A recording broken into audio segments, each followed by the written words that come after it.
This is going to be video number 9 in our Server Basics video series. Had a couple questions about, hey, how do you add multiple users at once in Active Directory? Well, there's a lot of ways. The ways we're going to show you here in this one is just using a free method, and it's using PowerShell, which is already built into Windows. So what we're going to do is we're going to start off with, let's get into Active Directory. I already created a new OU where we want to dump all the new users into, just for the simplicity. So let's say, for example, HR sent down a list of users in a spreadsheet, and you've directed them, hey, use a CSV, use the CSV format, and hopefully they saved it correctly and whatnot. But you being the tech guy should be able to figure out how to correct their mistakes. If there is any, you just got to make sure that these two fields are exactly the same, or are correct, first name, last name, no spaces, and that they have the correct information in here. So we want to add these 1, 2, 3, 4 users into that OU very quickly. So we have the CSV file. I want to copy this over to my server. Now on my server end, I created a folder. If we go here to the C drive, I typically just always create a bin folder right on the C drive. It's pretty quick and easy to get to. Then I create a scripts folder.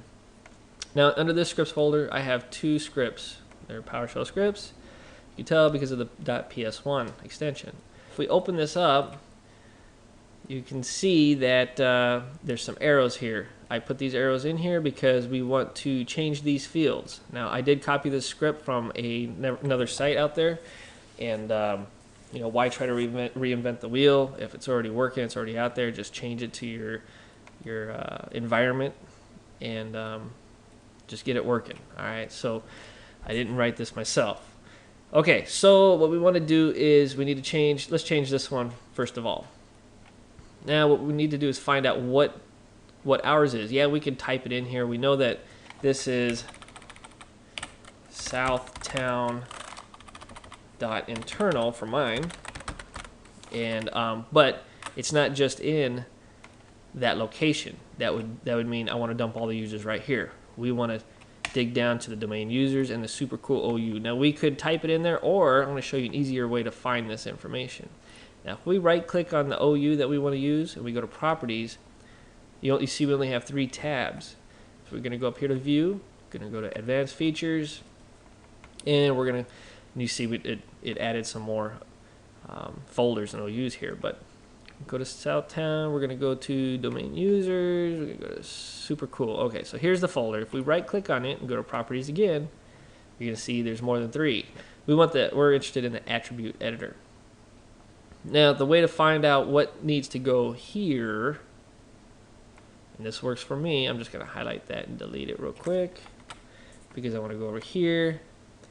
Oh, let's go back, open that properties window again. Okay, you see this distinguished name? We're going to view it. We're going to copy that. We're going to cancel that and cancel that. Go back over here and paste it. Now you can see we had it correct. We're at southtown.internal under the Southtown OU, under the domain users OU, and then under the super cool OU. So you can either type it out, or if you want to just copy and paste it, and it may be pretty deep down in the folder structure. But now next up, we need to change and make sure that we took off the arrows. Otherwise, you'll get an error. All right, so now we need to change the name of the spreadsheet that HR sent down. So what I'm going to do is first copy that folder over, and we want to dump it right here in the same folder as our scripts. So let's go ahead and try to find it. C Davis PC C $, oops, and users C Davis desktop. Okay, here's our new users CSV that we want to use. So I'm just going to copy it right over here. Now if you open this, you want to take a look at what's inside of it. We can go right click edit. You remember the spreadsheet looked like that. When you save it as a CSV, it's actually making them comma-delimited. So you don't want tab delimited. Like if you see a tab like that, that will not work in this case. So just make sure it's comma-delimited. And you could, if you really wanted to, change attributes right here as well. So let's say we wanted Joe Blow Blow. You could do that and just save it. But I'm not going to save it. This is what we want. Don't save that. So I'm going to minimize that. Let's get that minimized as well. So actually, let's go back. What was the name of that file? New users.csv. New-users.csv. So let's change this to new users.csv. Let's delete the arrows. And I will have this set up on the site under the forums for this video if you wanted to just copy and paste this real easily and quickly. All right. So what else do we need to change? We need to change this, which we want to set to our domain name. So it's going to be at southtown.internal. And delete the arrows. And then down here, you can set a default password for all users at once. Now this is just going to be let's just call it PASS word with a 0 because we're so cool. Okay, with exclamation point. Delete the arrows, and then we're going to want to save it real quick. Now that that's saved, let's go ahead and just close out of that. Let's say we want to run this script, right? Well, okay. Say we right click it, go run with PowerShell. Like what just happened? Did it work? You go over here, you F5 it, nothing. So it did not work. What we should do is actually open up PowerShell and try to run it here. Bin scripts, let's add users. Now we're gonna get an error here. It says it cannot run because execution policy of the scripts is disabled. By default, if we go get execution policy, we're going to see that it's set for restricted. We need to change that. In order to change it, you need to open up PowerShell as an administrator. So you right click down here, go run as administrator, hit yes. All right, so we want to set execution policy. We want remote signed. This is just saying, yeah, you sure don't do that? Yeah, I do.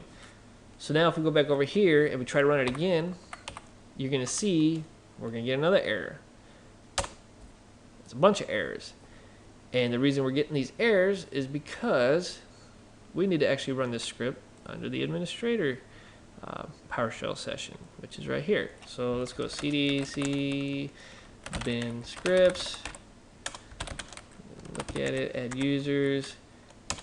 If we run it, hey, no errors. Did it actually work? We go over here to AD, we hit F5. We have users. Funky Cole Medina's there, Joe Blow, Sam Demand, and Yo Mama. You can right click it. You can see the fields got appropriately inputted. If we go to account, you can see it used the proper. Oh man, did I misspell that? Maybe I did at some point. Let me check that. I did. Okay, so let's fix that. Let's go Southtown, Control S. I want to, it's a good thing I double checked that, huh? You guys probably saw that in the video and said, oh, what a loser. All right, so what we're gonna do is go back here. Oops. And we're just gonna delete these accounts real quick and redo this. Okay, those are done. Let's rerun the script. We're under the administrator PowerShell. That just ran. F5. Oops. F5, let's check Funky Cole Medina again. We'll go to account. Now we're under the correct domain name there. Southtown.internal. Sorry about that. Well, so there you have it. Pretty quick and easy way of creating multiple users at once in Active Directory for free using PowerShell. If you would like to see a little bit more advanced stuff as far as, let's say you want to also include like description or office or maybe even have random passwords per user account, you know, that can all be done. Just let me know in the comments below. If I get enough people wanting to see some more on this topic, I will do another video or two. So, all right, till then, today is Christmas 2011. Merry Christmas, everybody, and Happy New Year.